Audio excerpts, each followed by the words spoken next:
Mi nombre es Catherine, soy consejera superior de CADEPUC, que es la organización de estudiantes de posgrado, estudiantes investigadores de posgrado de la Universidad Católica. Acá me acompaña también la directiva, que la voy a presentar en unos minutos más. Y nosotros organizamos este pequeño seminario, ¿cierto?, en el marco de la Open House 2021, con el fin de poder, por un lado, presentarles a CADEPUC, que ustedes sepan que si se integran a la UC, existe un grupo de estudiantes de posgrado que nos estamos apoyando, que estamos siempre preocupados por por las situaciones que están viviendo los estudiantes, y que existe un espacio también donde ustedes pueden interactuar un poquito más allá de su programa doctoral y la investigación propiamente tal, es decir, enriquecer un poco la experiencia de ustedes dentro de la UC. Bueno, ¿y quiénes somos? Como les decía anteriormente, el Consejo Académico de Estudiantes de Posgrado UC, por eso la sigla CADEPUC, nació hace unos años atrás con el fin de poder tener una voz, ¿cierto?, que representa a los estudiantes investigadores de posgrado en las distintas instancias de la universidad, para poder, por un lado, canalizar las demandas e intereses, pero también para poder generar iniciativas que puedan ser de interés para los estudiantes, como por ejemplo seminarios o algunos conversatorios, coloquios sobre temas que sean de interés para la comunidad. La forma de funcionamiento que tenemos es que inicialmente el Consejo sesiona una vez por mes. Ahora, en el contexto de pandemia, por supuesto que no hemos podido sesionar de manera presencial, hemos estado sesionando de forma virtual, pero hemos estado sesionando cada 2 meses aproximadamente, porque sabemos que ha sido bastante intenso el tema de las clases online, pero siempre mantenemos una comunicación con los representantes de cada programa. Ya CADEPUC lo integran tanto representantes de programas de doctorado como de programas de magíster. Pero en el caso de los programas de doctorado, todos los programas de doctorado deberían tener un representante estudiantil. No existe la misma exigencia para los estudiantes de magíster, pero sí para los de doctorado. Y eso es un tema que es importante que ustedes lo sepan. Es decir, si entran a ser parte de un programa doctoral en la UC, siempre tiene que existir algún tipo de estudiante, algún representante estudiantil de sus programas. Hay programas que se organizan por cohortes, es decir, por niveles, primero, segundo, tercero, cuarto. Hay unos que eligen uno solo que representa a todos. Hay distintas fórmulas, pero lo importante es que ustedes sepan que va a haber un representante, y ese representante tiene que canalizar, ¿cierto?, los intereses, demandas, preocupaciones que ustedes tienen con las autoridades pertinentes de cada programa y con nosotros en CADEPUC, para nosotros poder levantarlo también a otras instancias de la universidad. A la vez, en estos espacios de sesión que tenemos, que son las asambleas son siempre, estas reuniones, perdón, son siempre abiertas, ¿ya? Es decir, si bien los representantes son quienes tienen el voz y la voz y voto, los estudiantes de base, ustedes pueden participar de esas instancias y pueden opinar y pueden dialogar. Bueno, esta es nuestra misión como formal, como CADEPUC, pero como les decía anteriormente, lo más importante para nosotros es que la voz de los estudiantes e investigadores de posgrado esté presente en otras instancias de la universidad, se conozcan nuestra realidad, nuestros intereses y nuestras preocupaciones, y que ha sido vital en este contexto de pandemia, donde por supuesto que han emergido una serie de situaciones dentro de la comunidad de posgrado que hemos podido levantar hacia otras instancias de la universidad. Como les decía, el Consejo está conformado por los representantes de los programas de posgrado, que son electos democráticamente, ¿ya? Nosotros no somos lo mismo que una federación de estudiantes, funcionamos de una manera distinta, no estamos constituidos de esa forma, pero sí nos preocupamos de que la elección de los representantes siempre sea de manera democrática, ¿ya? Por otro lado, la directiva tiene en estos momentos 5 cargos, ¿ya? Uno de ellos que lo creamos recientemente, que es el de relacionador público, y brevemente les voy a presentar aquí quiénes somos. Bueno, quien les habla, consejera superior. Está Anielka Pérez, que nos va a acompañar también dentro del panel de presentaciones, que es la secretaria general. Tenemos a José Fabián López, que es el secretario ejecutivo. Tenemos a Silvana de Otone, que es vocera ante la Escuela de Graduados, que esta es una instancia muy importante en la que nosotros podemos participar.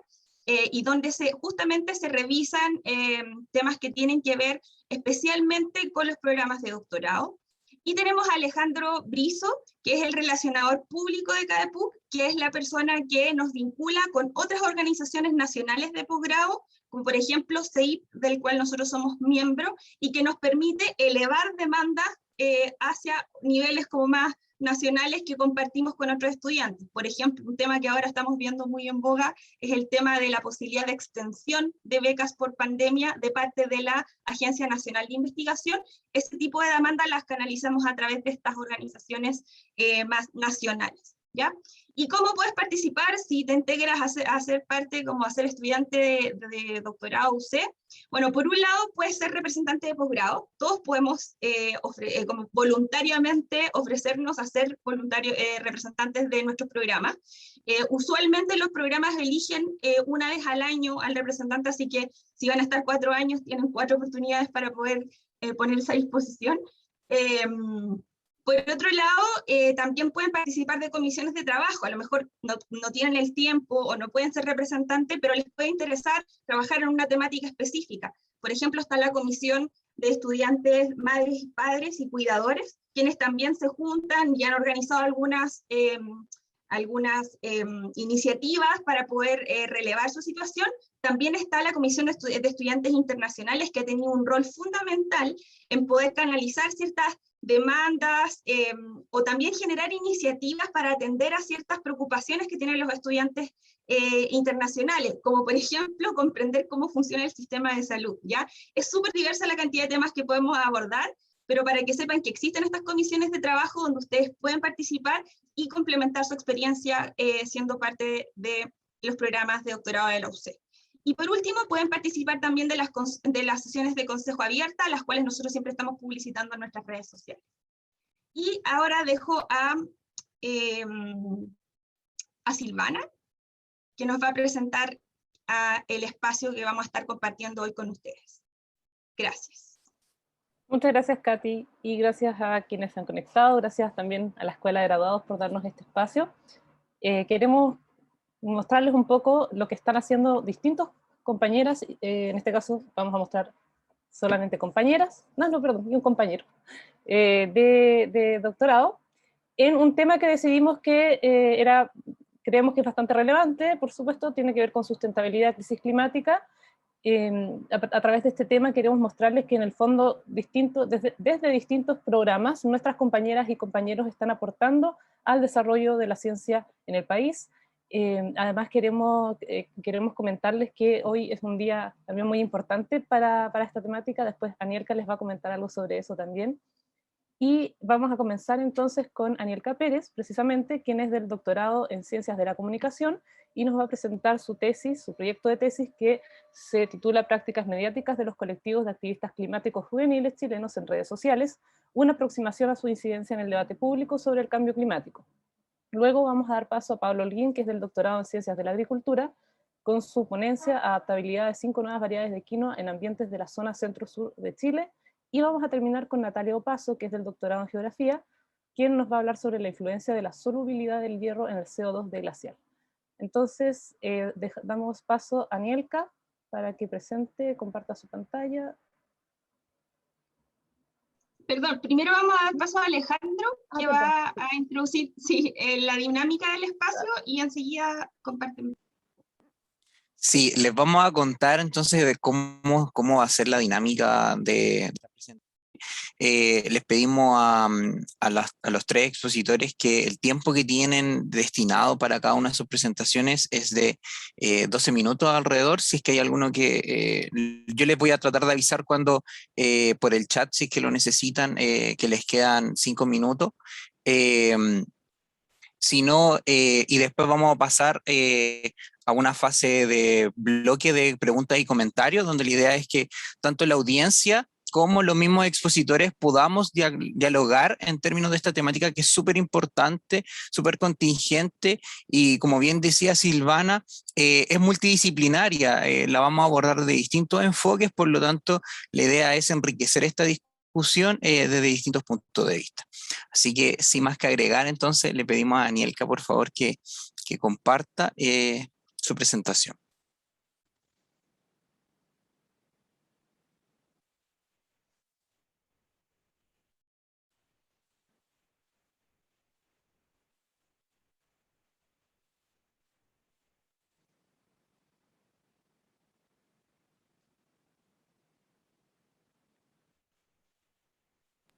Anilka, estás muteada, parece.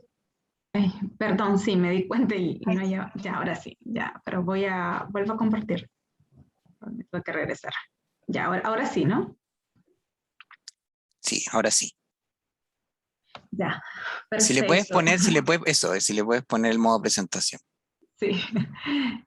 Gracias, bueno, por el espacio, ¿verdad? La Escuela de Graduados que nos permite compartir un poco de lo que estamos haciendo las estudiantes de doctorado y efectivamente, como han mencionado mis colegas de CADEPUT, la intención era también poder compartir desde distintas miradas este tema de la sustentabilidad y las crisis climáticas y yo lo estoy haciendo desde el área de comunicación. Que es una disciplina pues, muy distinta a las otras. Entonces, lo que yo le voy a contar, además, es como la propuesta de proyecto, porque yo recién acabo de hacer el examen de la candidatura, entonces estoy así como preparando los instrumentos o métodos de recolección de información. Entonces, lo que les voy a contar es un poco dónde estoy poniendo la mirada, ¿verdad? Entonces, mi tema, como bien dijeron ya, es sobre las prácticas mediáticas de colectivos de activistas juveniles chilenos, ¿verdad? Especialmente en redes sociales, y cómo desde que ellos se están aproximando a este debate que hay sobre el cambio climático. Y la idea es analizar estas prácticas mediáticas, que un poquito más adelante voy a detallar a qué me refiero cuando hablo sobre prácticas mediáticas en redes sociales, ¿verdad? Y yo estoy trabajando por casos de estudio y he escogido Friday for Future.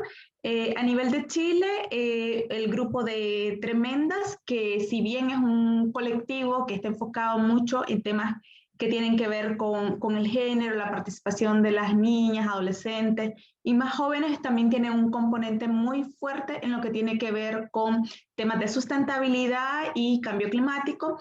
Y el tercero es sobre este colectivo también que ha surgido sobre el Acuerdo de Escazú, que debe su nombre especialmente a este acuerdo latinoamericano, pero que de finales de 2019 ha estado pues, muy presente también en Chile.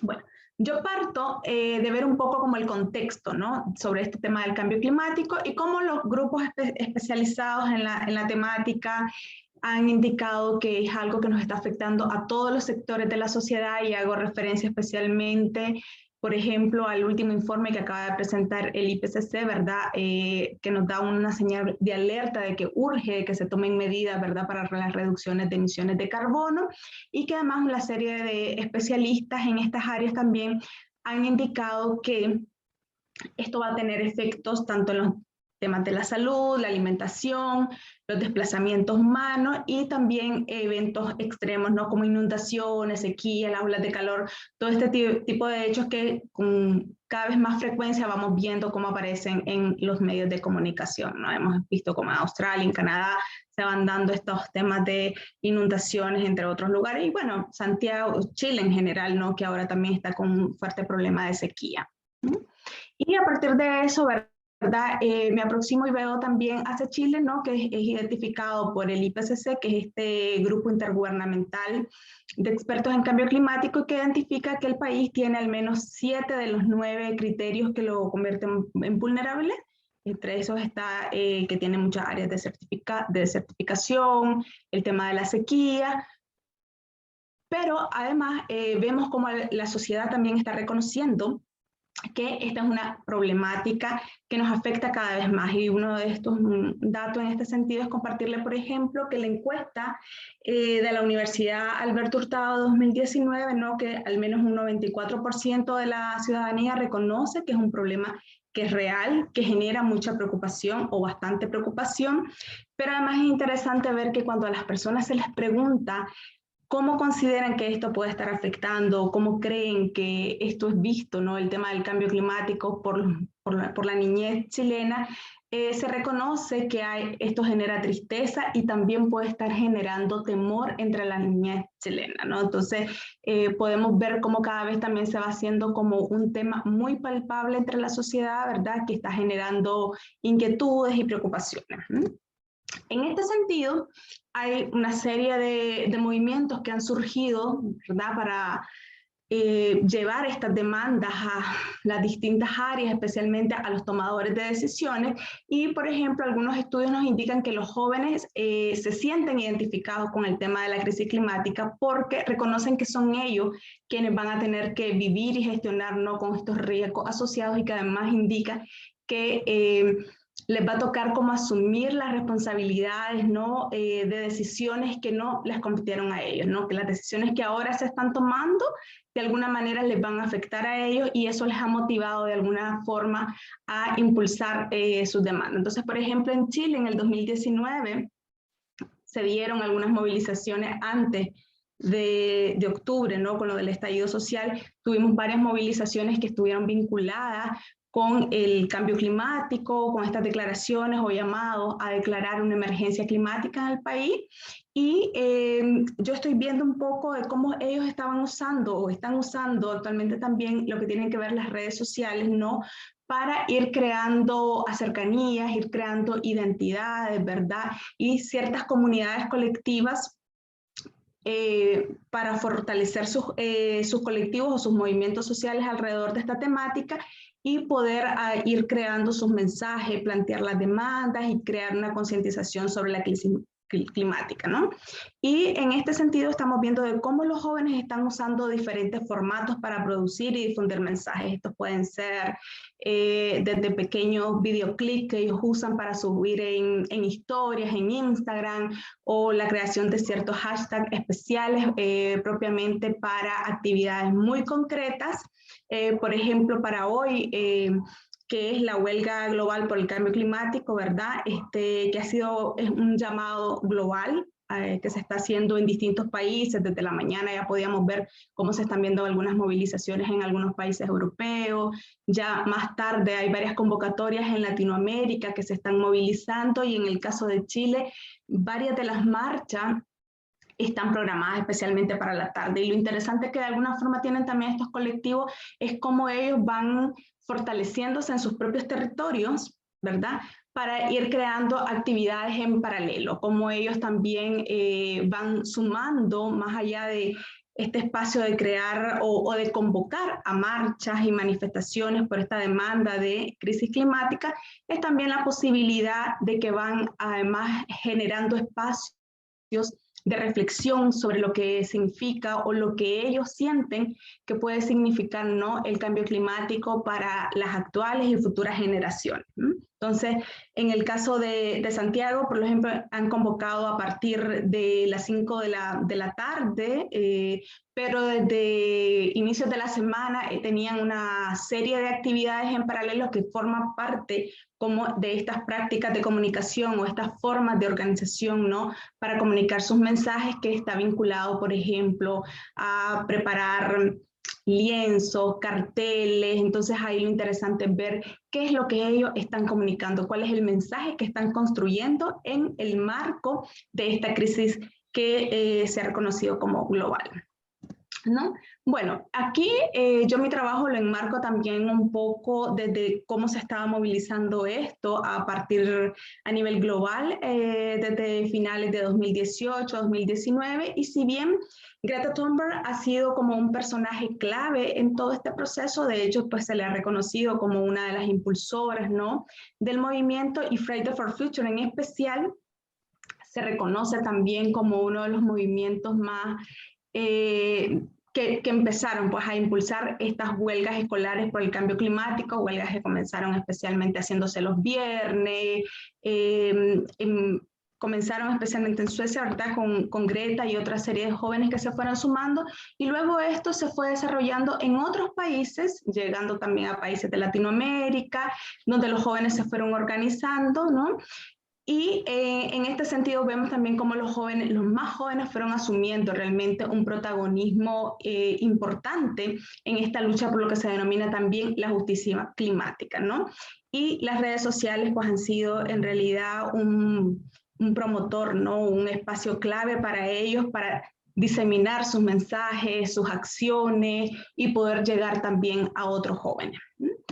Y esto pues yo lo voy viendo un poco desde algunos autores como Castells, Soler Martí, que hablan sobre una autocomunicación de masas, que se refiere un poco a las posibilidades que hoy la ciudadanía tiene para poder generar sus propios contenidos, sus espacios, para producir mensajes y poder difundirlos, especialmente cuando en ocasiones sienten de que las demandas de estos colectivos no tienen el eco total en los medios tal vez más tradicionales.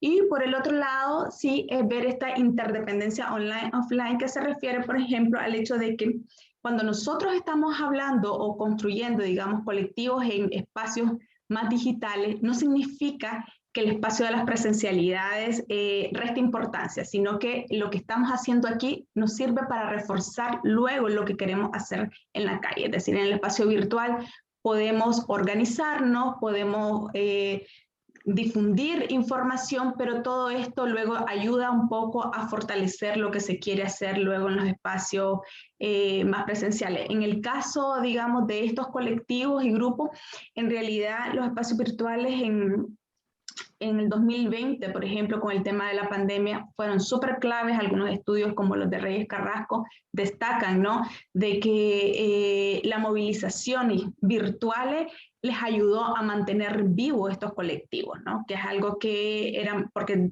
no se podían hacer las manifestaciones de calle, no se podían, digamos, salir a hacer huelgas escolares afuera de parlamentos u otros espacios, ¿verdad?, o en las plazas. Entonces los jóvenes trataron de mantenerse activos siempre desde las redes sociales y movilizando algunas temáticas que fueran de interés para ellos, dependiendo, digamos, un poco de cada contexto, ¿no? Entonces, a eso se refiere un poco esta dinámica. Y bueno, aquí lo importante es ver a partir de este activismo, ¿verdad?, es cómo ellos expresan estas disensiones, estas cosas con las que a veces no están de acuerdo, y también les sirve a ellos para generar sus propias formas de participación y de reclamar también, ser partícipes de estos procesos de decisiones donde ellos sienten, pues realmente se sienten que les afecta, y les reconoce también como actores políticos. Ok, ya voy.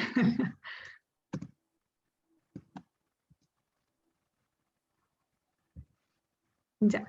Bueno, y aquí hay unas series de tipologías que yo de alguna forma voy reconociendo también o voy viendo, estoy utilizando de base para mi trabajo, ¿no? Entonces no voy a entrar en el detalle en esto porque yo sé que estamos con asuntos de tiempo, y también hay pues otra serie de conceptos que tengo de base para el trabajo que tiene que ver un poco con estas nuevas estructuras, en unas definiciones de Jemskin sobre nuevas estructuras, políticas dominantes que se construyen a partir de este tipo de activismo, las posibilidades de estas movilizaciones transmedias que se refieren a lo que yo les mencionaba inicialmente, esta posibilidad de utilizar el espacio digital para producir mensajes en distintos formatos y llegar a una variedad de públicos un poco más amplia.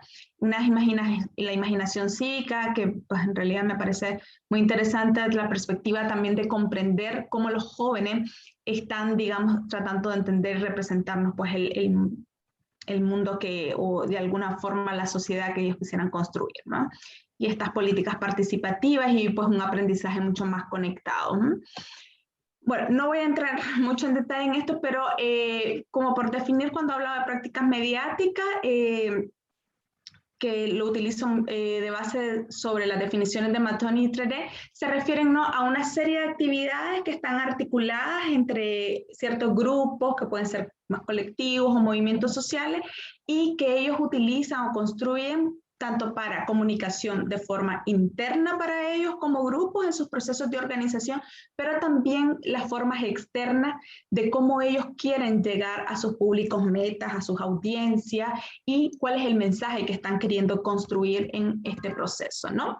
Y bueno, como les decía, yo estoy teniendo de base este grupo de Tremenda, Friday for Future y Escazú, y tomé como algunos criterios de inclusión que son grupos que surgieron colectivos a partir del 2019, mencionar que en el 2019 se esperaba que la COP25 se realizara en Chile, entonces estos grupos tenían varias actividades a lo largo de esto, pero bueno, al final tampoco se pudo realizar aquí, pero igual ellos mantuvieron o hicieron algunas actividades en paralelo desde Chile, ¿verdad? Y efectivamente, bueno, esta semana, como les mencionaba, han tenido una serie de actividades y yo pues he estado tratando de dar seguimiento. A la tarde tengo que ir a dar como pues una pasadita para ver cómo va a estar lo de la marcha. Entonces ellos han montado como actividades de reforestaciones, este festival sobre el clima y pues esta demanda especial que están haciendo, que tiene que ver con el hecho de poder solicitarte que en Chile se declare pues un estado de emergencia climática, ¿no? Entonces, desde este trabajo lo que se busca es contribuir, ¿no? a comprender cómo la comunicación está inserta en este activismo juvenil, ¿verdad? A nivel de sus procesos de organización, cómo están articulando los mensajes que les ayudan a poder difundir sus objetivos y alcanzar también esos objetivos de lucha que tienen. Entonces, esto a grosso modo pues es como lo que yo tengo enmarcado para mi proyecto, y la idea pues es poder ir reconociendo un poco cómo ellos están utilizando, ¿no? la comunicación desde sus procesos de organización. Alejandro, creo que quede completa, ¿no? Muchísimas gracias. Y agradecer también el tiempo súper puntual con tu presentación. Vamos a dejar entonces, le pedimos a la audiencia por favor que si tiene preguntas las vaya anotando. Vamos a dejar el bloque final para todas las preguntas de las 3 presentaciones. Así que ahora le damos el paso al señor Pablo Holguín, de la Facultad de Agronomía e Ingeniería Forestal, del doctorado en Ciencias de la Agricultura, quien nos va a presentar entonces adaptabilidad de 5 nuevas variedades de quinoa en ambientes de la zona centro-sur de Chile. Adelante, Pablo. Ok, gracias. Voy a...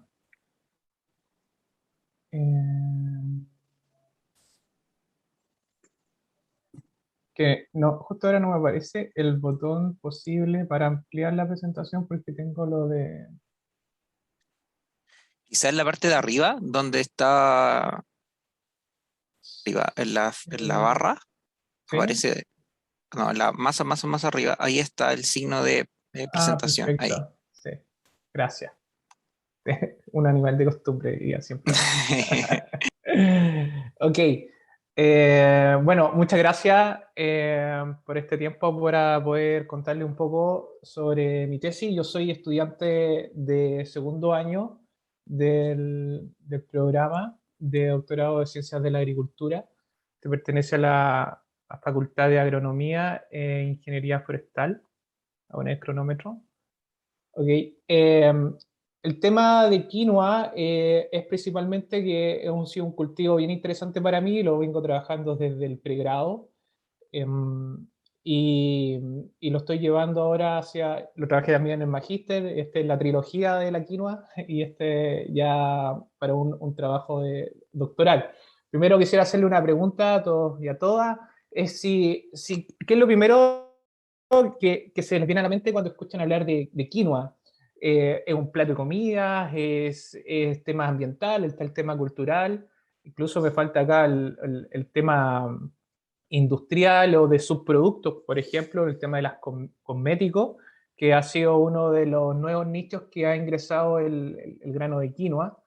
Me gustaría agregar que dentro del programa de doctorado de Ciencias de la Agricultura, existen varios estudiantes que no somos agrónomos de base, una multidisciplina, lo que hace que sea bien rico este programa porque ha permitido, por ejemplo, que ahora con una compañera químico farmacéutico, estamos realizando en conjunto un nuevo sérum para el cabello en base a quinoa, a la proteína quinoa. Entonces, ha permitido este programa generar nuevas ideas y redes de trabajo bien interesantes.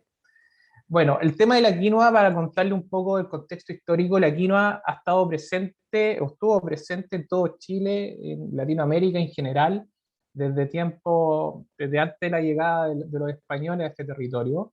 Era un alimento base, era una dieta base de los pueblos originarios, perfectamente hasta más al sur de la isla de Chiloé, el cual fue diezmado cuando llegan los españoles, principalmente porque venían con el trigo, y también había cierta veneración por parte de los pueblos originarios hacia el cultivo, lo que hacía un conflicto directo con la Iglesia Católica, que por lo tanto era una planta que se estigmatizó, lo que hizo que se diezmara en gran parte del territorio, pero quedaron ciertos relictos de material genético único que tiene una antigüedad bien interesante. Por ejemplo, hay varios papers interesantes que hablan sobre arqueológicos, que hablan de que estas son quinoas que ya son de producción para consumo de los pueblos desde más de 3.460 años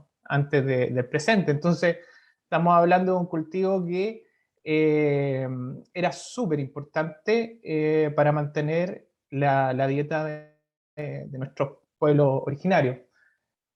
Qué interesante esto, de que el ecotipo costa, hay 5 ecotipos a nivel mundial, principalmente están los salares, las yungas, el de cordillera, pero el que trabajamos nosotros es el ecotipo de línea de costa o mediterráneo.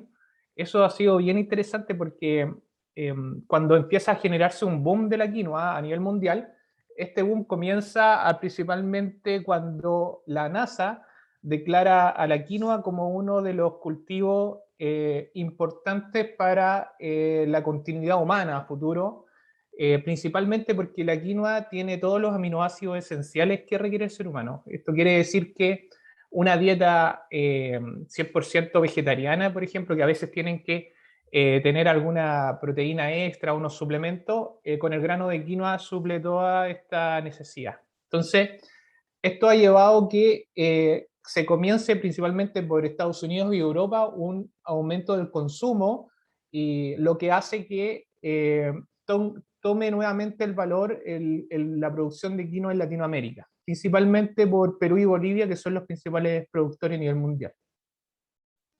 Pero esto quería detenerme porque si bien hay una producción de quinoa de unas características que se da en el altiplano, en ciertas condiciones, digámoslo, un poco más extremas, el que tenemos nosotros es de línea de costa, que es completamente accesible para poder producirlo en Europa o Estados Unidos, donde ahí se abre una cantidad de mercado interesante para la producción de semillas de calidad desde este ecotipo, que solamente está presente en Chile. Esto es distintos ambientes donde podemos encontrar la quinoa. Esto es en Colchane. Las 2 primeras fotos, como pueden ver, está la zona del secano costero, la región de O'Higgins, y la zona de Chiloé, donde son diferentes relictos de quinoa. Y acá quería, bueno, comentarle de que esto se hizo en el marco del Congreso Mundial de la Quinoa el 2019, se hizo en Iquique, y teníamos nosotros un ensayo de quinoa en la Pampa del Tamarugal. Los que no conocen la Pampa, como pueden ver esta fotografía, son muy pocos los cultivos que pueden resistir a estas condiciones climáticas, y la quinoa sí resiste por las temperaturas que oscilan de -5 en la noche hasta más de 35 grados durante el día, y también los suelos altamente salinos. Estos cultivos son ciertas variedades que tenemos nosotros, tuvieron buena resistencia, y además por las condiciones climáticas que tiene la Pampa se pueden sacar más de 2 producciones durante el año, lo que hace bien interesante entender el cultivo como esta elasticidad que tiene para adaptarse a distintas condiciones agroclimáticas. ¿Existe la necesidad de generar nuevo material genético? Sí, hay bastante material. La quinoa en general hoy día en Chile es un cultivo bien de nicho, bien pequeño, no es comparable ni con la producción de trigo ni otro semejante, pero está aumentando y tiene un potencial bien importante, principalmente por sus condiciones de poder desarrollarse como cultivo sin la necesidad de riego, lo que hoy en día es algo sumamente importante debido a las condiciones que hoy tenemos. Entonces, el objetivo de esta investigación que estoy llevando es determinar qué nuevas líneas o variedades de quinoa tienen adaptabilidad a distintos ambientes, en el sentido de que si bien pueden producir, pero ¿cuánto pueden producir? Hay una característica genética que hace que sea resistente a la influencia del clima donde está puesta, o de lo contrario, se ve muy influenciada por el clima. Y eso es interesante porque si podemos tener o identificar líneas genéticas que tengan resistencia a temperatura extrema, a bajas precipitaciones, podemos decir que tenemos variedades que pueden adaptarse a condiciones donde, por ejemplo, ya no hay otra posibilidad de continuar con la agricultura. Y esto lo podemos ver principalmente en toda la región del centro de Chile. Entonces, hay que identificar, pues, ¿cómo identificamos entonces cuáles son las líneas que se adaptan o no se adaptan a distintas condiciones ambientales de ciertos sectores de la zona centro-sur de Chile? Entonces, lo principal es diferenciar las condiciones ambientales, pero también trabajar sobre dos conceptos claves que se mide un cultivo, que es los rendimientos, que son kilos por hectárea, y el tamaño de la semilla de quinoa, que es una nueva característica que el mercado ha solicitado para poder tener un precio interesante para el productor. Quisiera destacar acá que la producción de quinoa en Chile es principalmente el 99%, por si es que se me escapa algo, de pequeños y medianos productores de quinoa, principalmente pequeños, agricultura familiar. Son los que producen quinoa en Chile. No son grandes empresas, no son grandes empresarios agrícolas, y eso hace que sea una diversidad tremenda y para mí que trabajo en estos materiales genéticos, muy, muy importante. Y es que es sumamente importante también mantenerlo. El estudio se hizo en 3 comunas de Chile. Una es la comuna de Pichilemu, está situada en la región de O'Higgins; la comuna de Coihueco, que está situada en la región de Ñuble; y la comuna de Cañete, que está al sur de la región del Biobío. Son comunidades indígenas principalmente las que estamos trabajando acá. Estos datos quería destacar, como pueden ver, las precipitaciones, por ejemplo, de Pichilemu, que son acá durante el 2008-2020, esta es una precipitación normal, y fíjense cómo son las bajas precipitaciones. Lo mismo en Coihueco. Aquí es una precipitación normal, entre comillas, de Coihueco, pero miren las precipitaciones actuales. Y lo mismo acá en Cañete. Temperaturas promedio, hay ciertos pics que hace que, por ejemplo, miren, fíjense en Cañete, estamos hablando de la región de Biobío, cómo aumenta la temperatura en enero y febrero. Esto hace que muchos cultivos puedan perder o disminuir sus rendimientos, pero no así la quinoa. Entonces es interesante ver cómo evoluciona el cultivo a pesar de estas condiciones. ¿De dónde sacamos las semillas? Voy a apurar un poquito de la hora.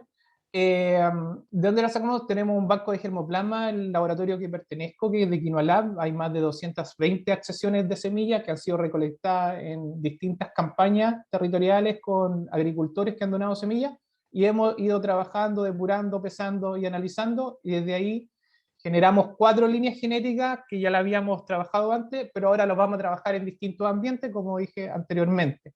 ¿Cómo se trabaja? Con cierta metodología de bloques, que lo voy a explicar más adelante, y trabajamos con la variedad, que es una de las 3 variedades registradas de quinoa, que es la variedad regalona. Voy a saltarme esto un poco, pero es como la metodología de qué es esto, que es donde sacamos la muestra. Si se fijan, acá hay un bloque, 2 bloques, 3 bloques, o repeticiones. Son distintos genotipos que están distribuidos al azar. Como sacamos la muestra, de acá son 3 metros cuadrados, los cuales después en la cosecha se lleva a, esta es la cosecha, sacamos los metros, se miden. A mí me gusta mostrar estas imágenes porque generalmente los profesores cuando piden los datos piensan pasar de acá a acá súper rápido, durante una semana o menos. Pero hay un trabajo de por medio que a veces no se ve, que me gusta mostrar lo que es el tema de cosechar, de trillar, de limpiar, de depurar, contar semillas, pesar semillas, para después tener la base de datos que nos permiten hacer un paper, por ejemplo. Bueno, los principales resultados, esto es un primer año, tenemos que trabajar con el segundo año ya en esta temporada, pero ya podemos identificar líneas genéticas interesantes. Acá, por ejemplo, la 02, que tiene una buena adaptabilidad en Pichilemu, pero mala adaptabilidad en otras condiciones. Bueno, y así, identificando, podemos pensar en trabajar o qué líneas se están adaptando más a otras condiciones. Y tamaño de grano, el peso de 1000 semillas. Acá, por ejemplo, vemos que el peso es bien interesante porque podemos ver el vigor que puede tener la semilla. Entonces, aquí es interesante lo que vemos con estos genotipos. Por lo tanto, se observan diferencias en las condiciones ambientales de rendimiento de grano, tamaño de semilla, entre otras variedades, y los ambientes de estudio, lo que es importante porque así podemos definir con qué líneas podemos trabajar con los agricultores y recomendarle para poder asegurar un rendimiento adecuado. Los rendimientos más altos se presentaron en Regalona, en la localidad de Coihueco, o en Cahuil. Esto en Pichilemu, la 02, que es bien interesante por tamaño, por vigor, por rendimiento. Bueno, y así, se identifican los tamaños de semilla también, cuáles son importantes, principalmente las de colores, que son las negras o las rojas, son de menor tamaño por su condición genética, pero ahí estamos trabajando a través de cruzamiento para poder mejorar esta condición. Y por último, se sugiere continuar con la realización de los ensayos en próximas temporadas para poder ver realmente la estabilidad que tienen estos genotipos y ver si es realmente una condición del material genético, de la genética misma de la semilla, o se ve influenciado por las condiciones ambientales. Cabe decir que ninguno de estos ensayos fue realizado con riego, solamente la humedad que tienen de las últimas precipitaciones. Y bueno, pertenezco al equipo de Quinoa Lab de la facultad, trabajamos con quinoa. Quisiera también agradecer al FIA, que es el Fondo de Innovación Agraria, que a través de ello podemos realizar estos proyectos y estas investigaciones. Muchas gracias, creo que me pasan el tiempo. Muchas gracias, Pablo. No, estamos dentro de lo que nos podemos permitir. Muy interesante presentación. Le volvemos a pedir entonces a la audiencia que por favor anote sus preguntas. Sabemos que fue una presentación muy interesante y damos paso entonces a nuestra última presentadora, quien es Natalia Opazo, de la Facultad de Historia, Geografía y Ciencias Políticas. Pertenece al doctorado en Geografía y nos presenta hoy la influencia de la solubilidad del hierro en el CO2 de glaciar.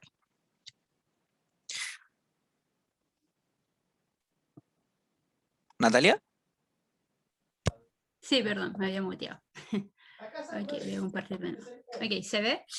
Sí, se ve perfecto. Ya.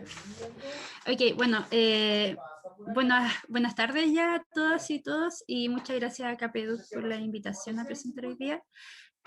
Hoy les voy a hablar sobre mi tesis de investigación de doctorado que he titulado Influencia de la solubilidad del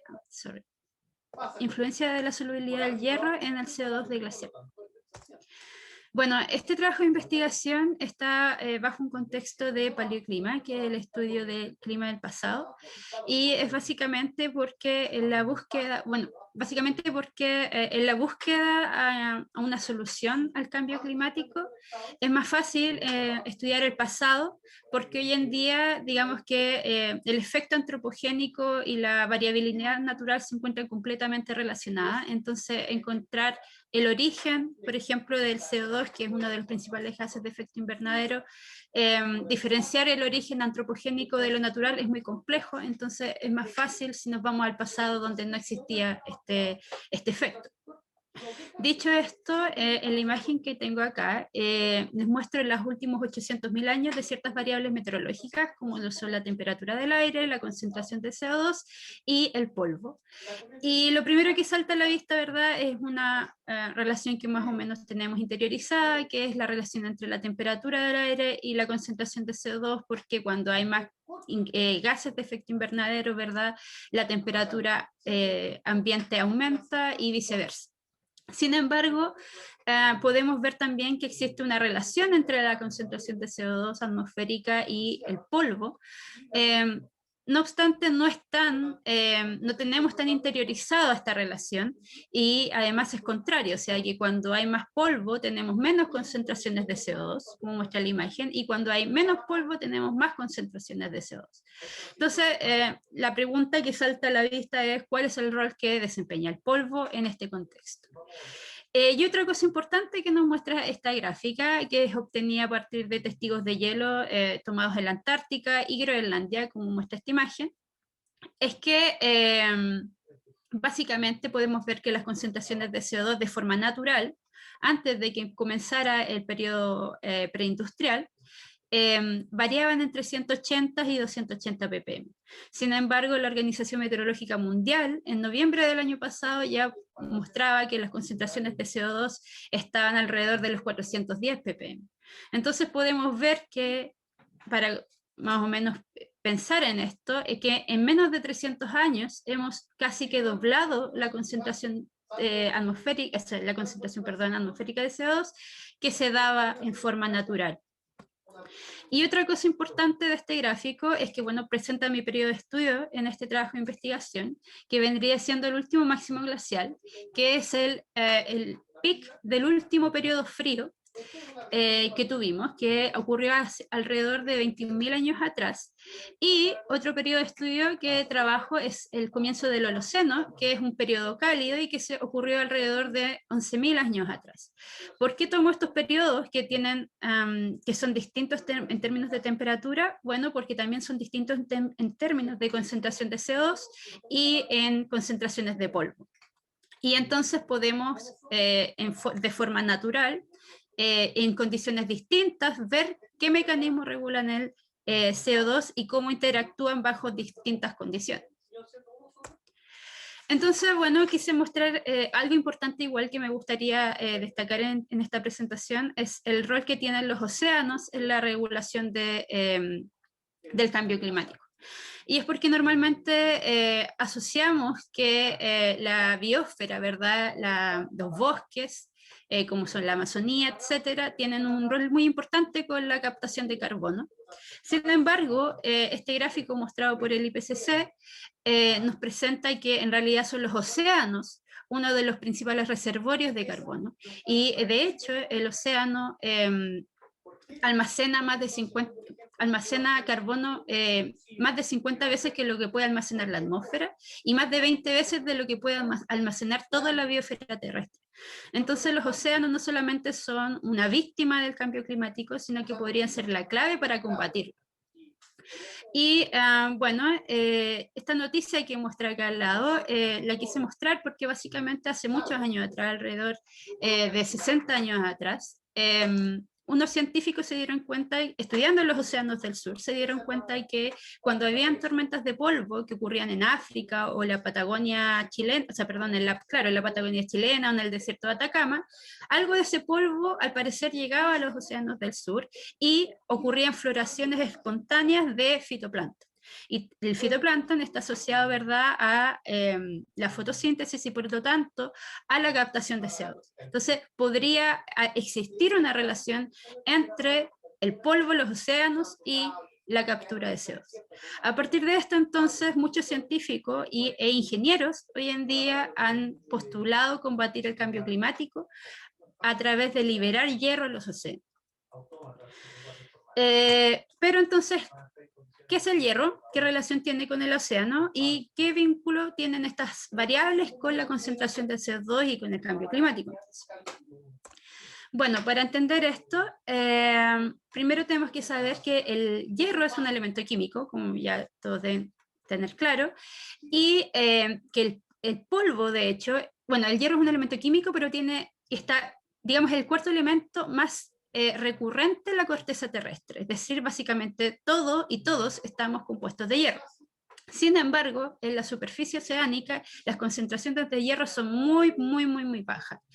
Y entonces el hierro llega a la superficie oceánica a través del polvo.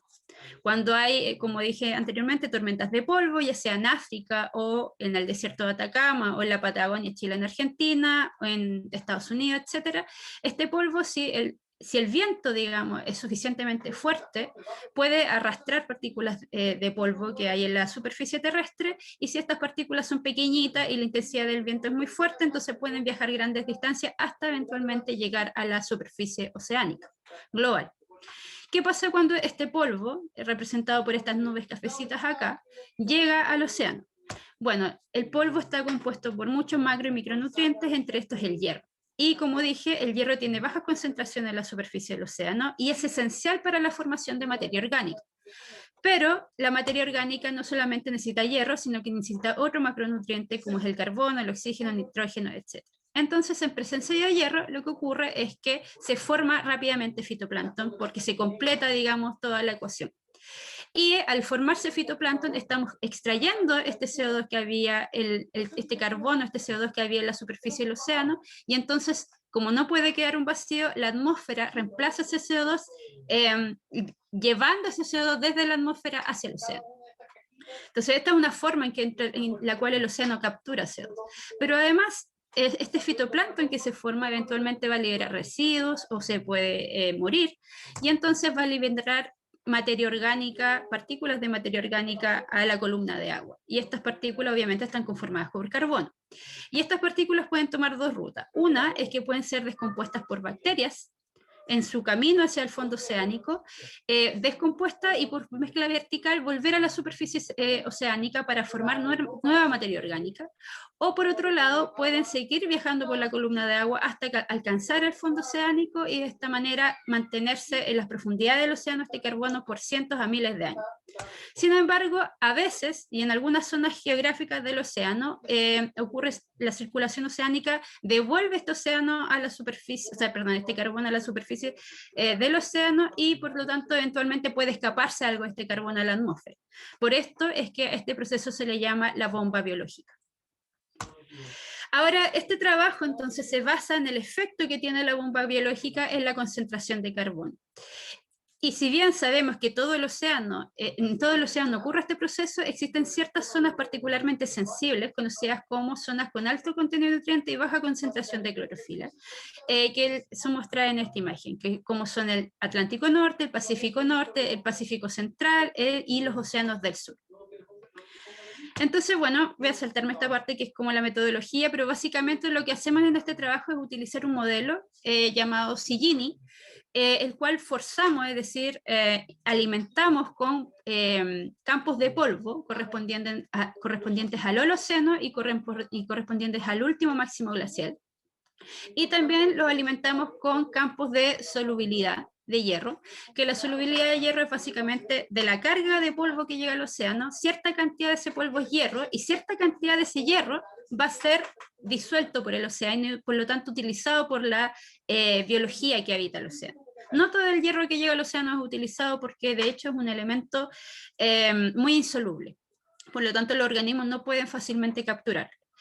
Y además, aparte, utilizamos, como les dije, utilizamos estos dos periodos porque tienen condiciones muy distintas, entonces podemos ver bajo distintas cargas de polvo cómo es que la concentración de CO2 varía. Y además, como también mencioné, ponemos especial atención en las zonas HNLC, aislando estas zonas, es decir, si tomamos la grilla completa de este mapa completo, vamos a aislar cada zona HNLC y vamos a ver tanto en el polvo como en la solubilidad del hierro, y vamos a ver cómo esto afecta la concentración de CO2 también. Y bueno, algunos de los resultados que he obtenido hasta ahora, muy resumido, es básicamente que lo primero, bueno, esto es la primera fila corresponde a datos del Holoceno y la segunda fila corresponde a resultados del último máximo glacial. Entonces, Lo primero que podemos ver es que nosotros variamos la concentración de solubilidad del hierro, es decir, a veces el hierro es más soluble, es decir, es más capturado por la biología, y a veces el hierro es menos soluble, por lo tanto es menos capturado por la biología, y vemos cómo esto afecta al CO2. Y lo que nos damos cuenta es que cuando hacemos el hierro más soluble, obviamente hay más captura de la biología de carbono, y por lo tanto disminuye la concentración de CO2 atmosférico. Mientras por otro lado, y esto se da particularmente más en el Holoceno que durante el último máximo glacial. Y por otro lado también vemos que las concentraciones que, digamos, de CO2, de la reducción que ocurre debido a la bomba biológica, es alrededor de 30 ppm.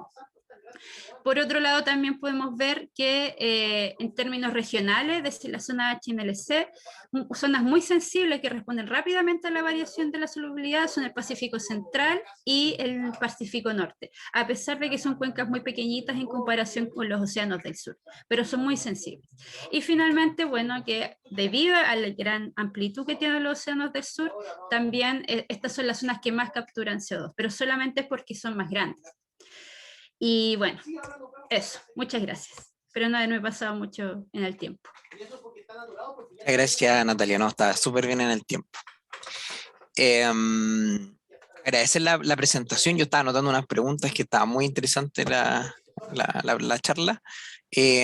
Así que queremos dar el espacio para que la audiencia pueda consultar a algunos de nuestros expositores, algunas preguntas entonces sobre sus presentaciones o de la temática que nos convoca, que es cambio climático y sustentabilidad. Así que si quieren preguntar por el chat, si quieren abrir su micrófono, está totalmente disponible, pueden levantar la mano y ahí vamos entonces moderando.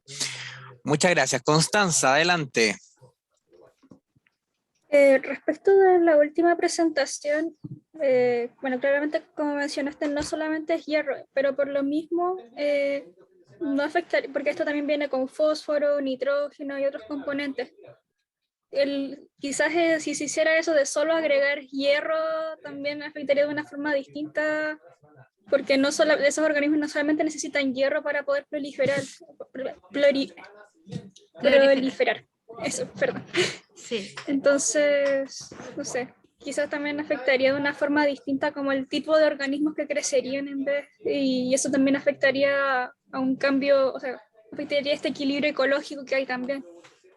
Sí, bueno, gracias por la pregunta, súper interesante. De hecho, hay un debate respecto de la hipótesis del hierro, porque efectivamente muchos postulan fertilizar los océanos del hierro, ¿verdad? Tirar directamente hierro al océano. Pero como, bueno, yo he podido ver a través de este estudio, efectivamente el hierro tiene un efecto en la concentración de carbono, es decir, puede disminuir la concentración de carbono si tiramos hierro al océano. Pero por supuesto que también existen otros organismos que van a ser afectados. Ahora, si van a ser afectados positiva o negativamente, eso todavía no digamos, necesitamos gente que estudie eso, ¿ya? Pero de todas maneras, cuando uno varía algo en el océano, eso va a tener una repercusión en otro organismo o en otra variable, porque todo es una cadena. Pero lo que hemos visto en términos de fitoplancton o de plancton en general, o de captura de CO2, efectivamente es un método que funciona. No es un método que va a solucionar el cambio climático, porque como mostré, más o menos 30 ppm es lo que de forma natural nosotros podemos reducir liberando hierro al océano. Pero además, como tú bien dices, los organismos necesitan otros nutrientes.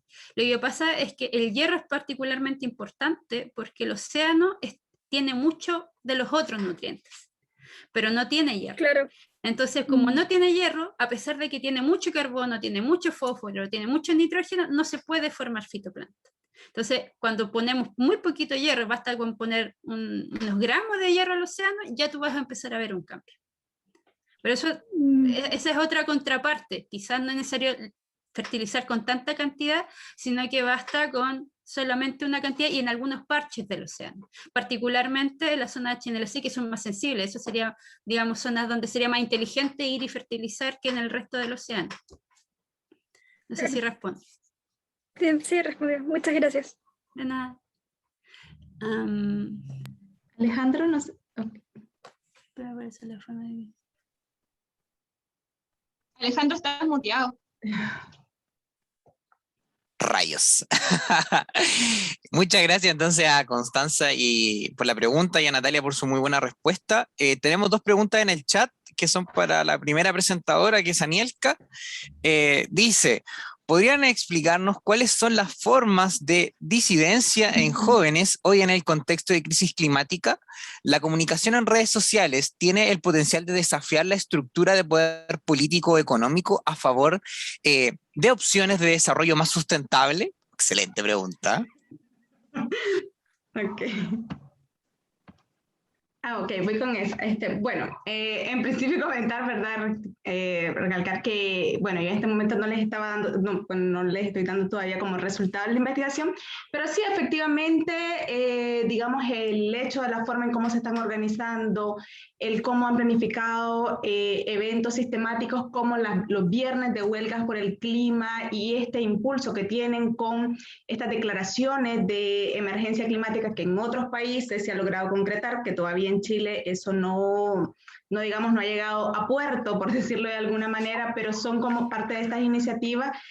Y yo creo en este sentido que o sea, el espacio digital en sí ha sido clave o está siendo clave en este proceso de desarrollo e impulso de promover como sus mensajes, sus formas, ideologías, ¿verdad? O estos objetivos concretos que ellos quieren alcanzar. Entonces es un espacio por donde ellos están construyendo y estas posibilidades, ¿no? Como de generar esos cambios a los que están apuntando.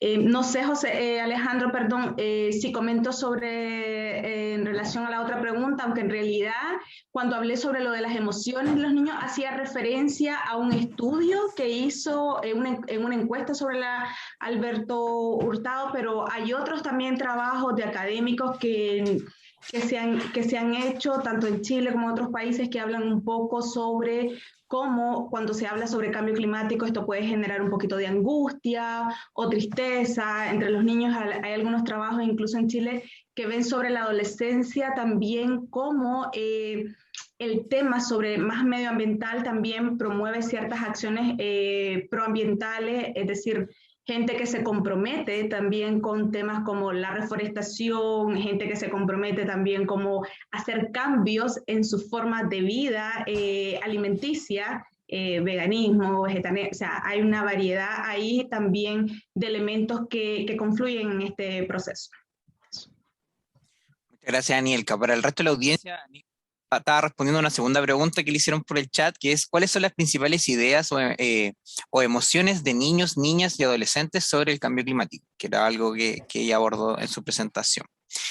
Vamos a seguir con una siguiente pregunta, que es para Pablo. Dice, ¿la exposición de quinoa a distintas condiciones climáticas genera nuevas variedades?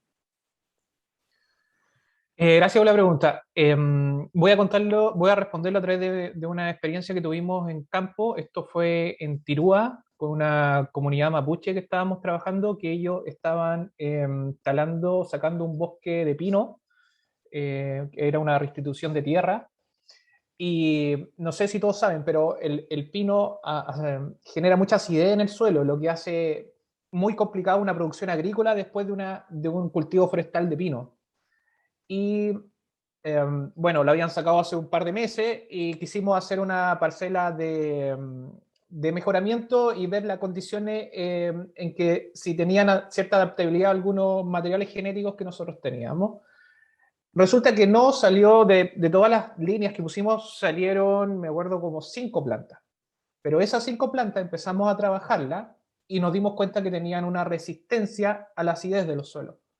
Por lo tanto, ¿se puede generar una variedad? Sí, pero bueno, es una condición que uno tiene que ver en campo y repetirlo y repetirlo.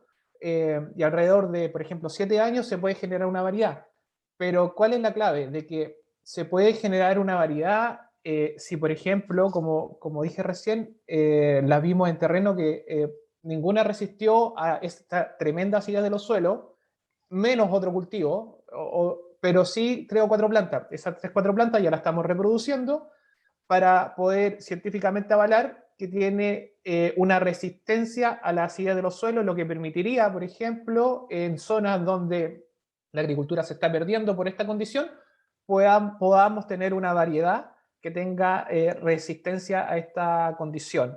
Es súper importante eso bajo las condiciones que estamos viviendo ahora por el tema del clima. Pero esta demora mucho tiempo. Generalmente, para poder decir que es una variedad, tiene que ser homogénea, estable y que sea nueva, en cierto sentido de que si yo tiene ciertas características, nosotros decimos fenotípicas, pero es como una estructura igual, al otro año tiene que ser igual, no va a cambiar de color o tamaño de hoja, pero sí se puede.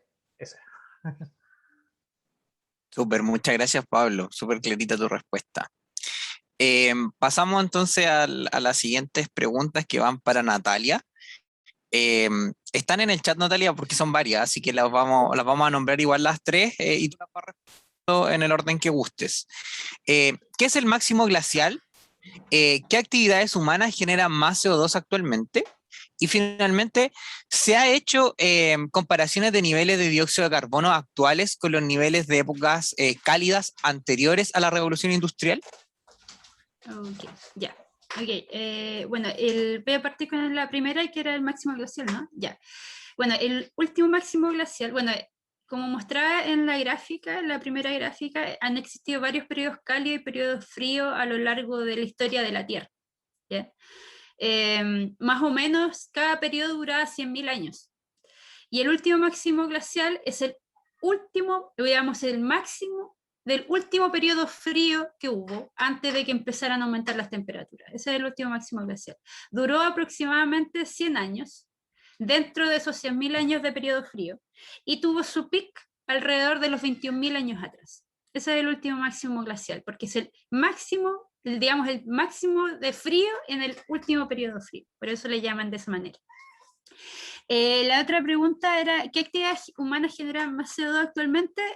Bueno, obviamente lo industrial, ¿verdad?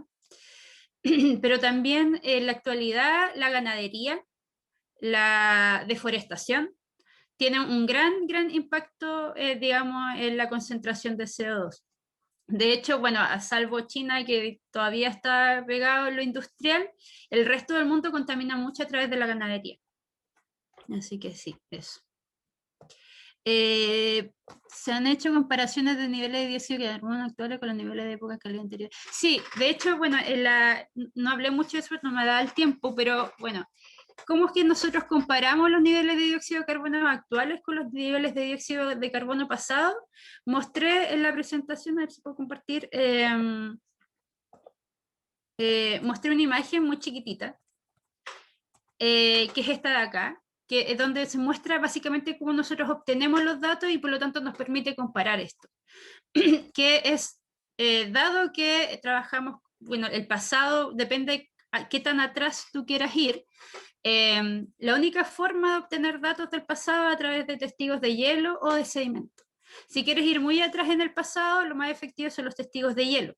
¿Por qué? Porque básicamente el hielo cuando se forma, bueno, el hielo cuando se forma es porque va cayendo hielo, ¿verdad?, en la superficie terrestre, y al año siguiente ese hielo que se formó es cubierto por otro hielo, y el siguiente por otra capa de hielo, y así sucesivamente. Y entonces, ¿qué es lo que pasa? Que cuando el hielo se va compactando por el mismo peso del hielo que va cayendo arriba, y al compactarse, no queda perfectamente compactado, sino que quedan pequeñas burbujas de aire, atrapadas a medida que va compactándose por el peso que va sucediendo por las capas que se van formando arriba. Y estas burbujas de aire son la clave en términos de saber cómo es el CO2 en el pasado, porque estas burbujas de aire que se forman representan la atmósfera de cuando se formaron. Entonces, en el fondo es como que tú atrapas una pequeña capa, una pequeña partícula de atmósfera y la mantienes ahí en el hielo atrapada por miles de años. Entonces, después, ¿qué es lo que hacen los científicos? Sacan estos testigos de hielo y miden en esas burbujas que quedaron la concentración de CO2, la temperatura del aire, la cantidad de polvo que quedó atrapado y sacando un porcentaje y diciendo, ok, entonces el porcentaje global fue tanto. Y de esa manera uno extrapola estas variables meteorológicas a través de esas pequeñas burbujitas que van quedando atrapadas en estos testigos de hielo. Pero también se puede, se puede hacer a través de los sedimentos, por ejemplo, el lago muy tranquilito, ¿cachai? Como en estos lugares también tú puedes sacar materia orgánica que en el fondo tú sabes que se forma en ciertas condiciones atmosféricas y por lo tanto tú puedes inferir que en tal periodo hubo esa condición atmosférica. Obviamente todo esto se hace sabiendo exactamente a qué año o a qué época corresponde cada una de esas capas en ese hielo o en esos sedimentos. Espero estar respondiendo a la pregunta. ¿Qué más? Sí, sí, así se hacen las comparaciones antes del periodo de la revolución industrial. O sea, eso está respondiendo. Otro que tenemos un comentario que es para complementar la respuesta que nos está dando Natalia. Dice que hay que separar que la producción ganadera confinada de CO2 porque la ganadería en pradera natural logra un balance por las capturas de CO2 que hacen los sistemas radiales y microorganismos de las praderas. Un dato importante, así que que aquí nos da una de nuestras compañeras presentes en el Open House. No sé si me queda alguna pregunta sin responder. Esas eran las preguntas que estaban en el chat hasta ahora, así que muchas gracias, Natalia. Si es que hay más preguntas, Katy, ¿tú tenías una pregunta? Sí, tengo una pregunta. Muy bien. Perdón. Tengo una pregunta para Anielka. Como quería saber si en estos grupos activistas que estás estudiando, que has observado, no sé si hasta el momento has podido ver si existe alguna diferenciación de participación por clase, por género. No sé si has podido observar algo así. Sí. Llama mucho la atención de que en estos grupos, bueno, a excepción de Tremendas, que en realidad está integrado solo por mujeres, pero ella de entrada, pero los otros dos no, son grupos mixtos, ¿no? Pero es interesante ver cómo en estos colectivos la participación de mujeres es muy fuerte, tienen mucho protagonismo, especialmente las adolescentes, porque creo que no cabería tanto decir hablar de niñas y niños, sino que adolescentes está entre un margen de entre los 15 y 19 años, y las mujeres aquí pareciera ser que llevan una bandera muy, muy fuerte en esta línea. Igual hay participación de varones, pero sí. En relación a clase, me refiero, solo por saber, te referís clase social, ¿no? Supongo que sí, clase social. Sí, no lo he visto tanto, pero sí hay que reconocer que también el tema de los accesos para Internet un poco está predeterminado, sí. Que tiene que tener un poquito más de acceso a esto. Igual los grupos ambientales en general, en algunos trabajos como los de Pablo Soto se reconoce que están integrados especialmente por gente que tiene un nivel educativo bastante significativo, por decirlo de alguna manera, porque gente que se adentra en las temáticas, quiere conocer datos muy concretos sobre lo que está pasando, porque lo que tratan ellos también un poco es de poder explicar estos temas, como incluso los temas de los informes del IPCC, llevarlos un poco a un lenguaje mucho más sencillo, ¿no? Para que pueda ser un poquito con mayor difusión. Entonces, evidentemente sí, hay también como ciertas características en los grupos que los integran en esta línea. Sí. Anielka, por tu respuesta. Si no hay más preguntas, yo tengo una. Así en el chat, Alejandro, creo que había alguien, perdón. No, era el comentario de Constanza de la presentación anterior. Yo tengo una pregunta para Pablo. Cierto, perdón. Yo tengo una pregunta para Pablo y con esto vamos cerrando porque tenemos una última fase, ya nos queda poquitito tiempo. Así que la pregunta para Pablo son dos en una. Uno es, ¿cuánto más o menos es el tiempo aproximado que demora la aplicación de tu metodología? Era súper profunda y que me pareció curiosidad el saberlo. Y la otra pregunta es cuáles son las principales diferencias que hay entre los ecotipos de quinoa en costa con los de tipo más andino, que son los de Perú y Bolivia. Gracias por la pregunta. Respecto a la metodología, sí, trabajo todo el año. Trabajo todo el año durante lo que es ahora, por ejemplo, ya estamos planificando la siembra de quinoa y vamos trabajando viendo las plantas hasta febrero o marzo, que es la cosecha. Con la cosecha ya realizamos el tema de la trilla, tenemos que trillar a mano, después limpiar, al final esos son 2 o 3 meses más. Al final yo diría que por las condiciones de requerimiento del doctorado hace que yo esté todo el año trabajando en la metodología en general. Y esto, por ejemplo, para un paper, poder publicar datos necesito 2 temporadas.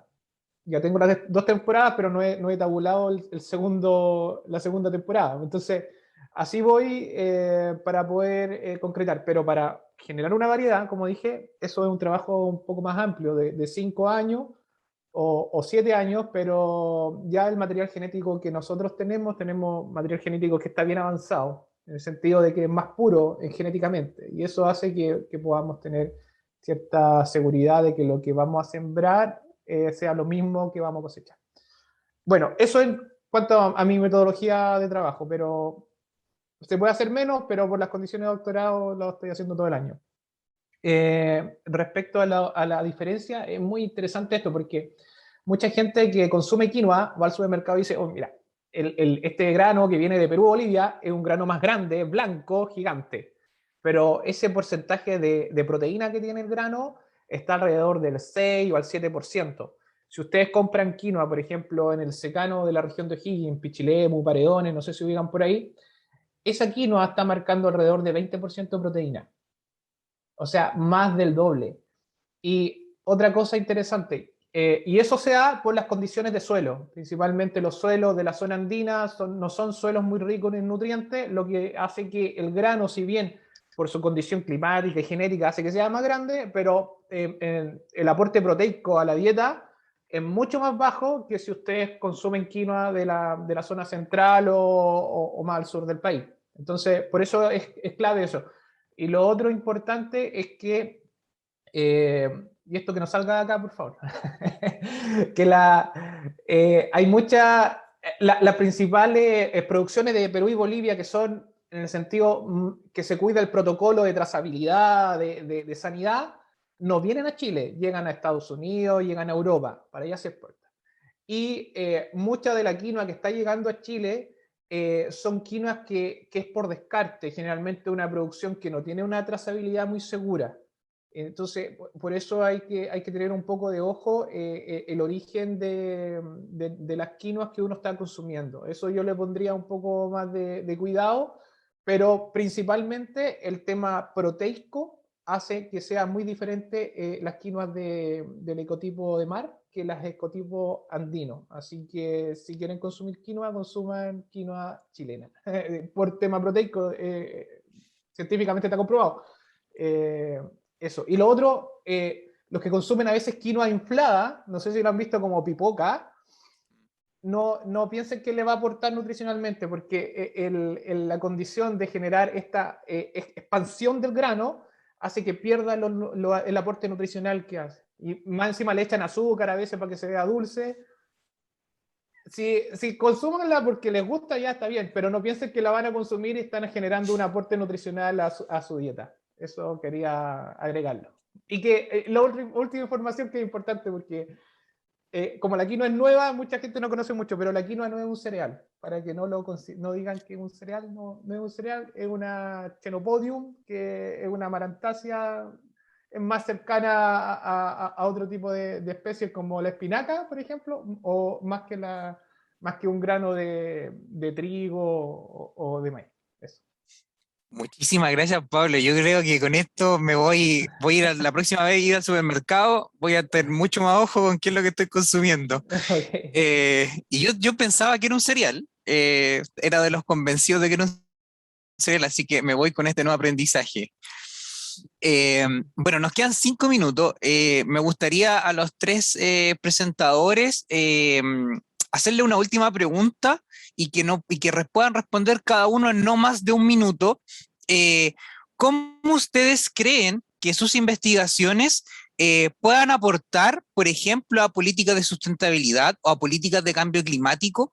El tema que nos convoca hoy día. Así que no sé cuál de los 3 quiere partir para responder, por favor, en no más de 1 minuto, eso sí. Puedo iniciar, Alejandro. Muy bien, gracias, Anilka. Bueno, como yo estoy convencida que la comunicación es clave, ¿verdad?, para nuestra sociedad, yo creo que lo que los jóvenes están haciendo desde su activismo, especialmente desde la manera en cómo están constituyendo sus prácticas mediáticas, son claves para impulsar mensajes que ayuden a generar una mayor concientización sobre el cambio climático, pero específicamente también para impulsar demandas que sean conducentes a generar políticas públicas o acciones muchísimo más concretas que ayuden al tema de las reducciones de emisiones de carbono, por ejemplo, ¿no? Que se puedan también concretar elementos como los acuerdos de París, entre otros. Entonces, eso. Súper, Anielka, como siempre, muy bien dentro del tiempo. Pablo o Natalia. Natalia, para que... Ya, ok.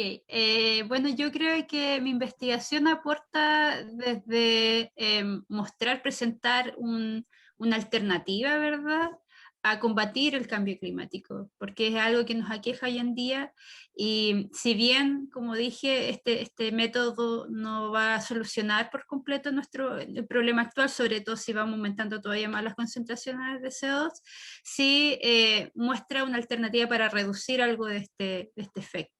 Y también para concientizarnos como sociedad de cómo funciona nuestro planeta. Creo que eso es súper importante, y de la importancia que tienen los océanos, que a mi parecer no está tan interiorizado en la sociedad. Súper bien, muchas gracias, Natalia. Pablo. Yo pienso que el aporte que hace mi investigación es mirar a la agricultura como la generación de alimentos. Uno consume alimento todos los días, 3 veces al día. Entonces es importante mantener la agricultura y esa agricultura familiar, sumamente importante por un tema de biodiversidad, de conservación. La quinoa en este sentido, si bien digamos que es la punta de lanza o la excusa que queremos ocupar en el sentido de que con el mejoramiento genético nos podemos adaptar y rescatar estas condiciones genéticas de este cultivo para poder mantener en algunos lugares que lo hemos visto la agricultura y no perderla por las condiciones climáticas. Se hace mucho el tema de embalse, inversiones millonarias, pero hay poca inversión en mejoramiento genético, en estudio, en generar variedades más ricas y rescatar la genética que es sumamente importante, que lleva mucho tiempo, pero tiene muy buenos resultados y podemos, por ejemplo, producir más cantidad de alimentos por menos unidades de superficie sin tener necesariamente una presión ambiental. Y eso es importante. Perfecto, muchas gracias, Pablo. Con esto entonces estamos cerrando ya este episodio, este último episodio de Open House. Damos paso entonces a José Fabián para las palabras finales y el cierre. Sí, muchas gracias a quienes participaron. A modo de conclusión, podemos decir que vivimos un tiempo donde la condición atmosférica, así también como los ajustes socioecológicos del planeta, toman protagonismo. Se entiende que la agencia del clima y las variabilidades ambientales despliegan una serie de relaciones e interpretaciones que nos permiten, como especie humana, aproximarnos a distintos fenómenos del metabolismo del planeta. Investigaciones como estas son insumos que despiertan una cuestión ética, que busca una fase filosófica y científica para afrontar los años venideros. Durante esta jornada trabajamos 3 temáticas principales, desde las comunicaciones, Anielka, que nos habló sobre el activismo, sobre cómo los jóvenes toman una conciencia ambiental y sobre las tipologías de activismo. Pablo, desde Ciencia de la Agricultura, que nos habló sobre la adaptabilidad de un recurso muy importante como es la quinoa, y la resiliencia de los cultivos a los distintos ecosistemas. Y desde Geografía tuvimos la presentación de Natalia, quien nos habló sobre el CO2 como un agente atmosférico, sobre la importancia del polvo en la agencia atmosférica y las relaciones ecológicas, que es un factor que a veces se olvida, y nos presentó algunos temas como la bomba biológica, como concentración de carbono para estudiar la relación océano-atmósfera. La directiva del Consejo Académico de Estudiantes de Posgrado de nuestra universidad decide participar del Open House 2021 para visibilizar las problemáticas científicas que emergen de la inquietud de investigadores que viven contemporáneamente el desafío ambiental actual en que la ciencia asume un protagonismo muy importante. A nombre de CADEPUC, agradecemos tanto a los ponentes, que son parte de los doctorados UC, como también a quienes participaron de la audiencia, e invitamos a que nos sigan en nuestras redes sociales, Instagram, CADEPUC_Chile, y Twitter, @CADEPUC1, ¿sí? Para que nos sigan en Ciencias Sociales, y con eso, o sea, en redes sociales. Y con eso le doy el paso a Clara también para agradecerle esta oportunidad.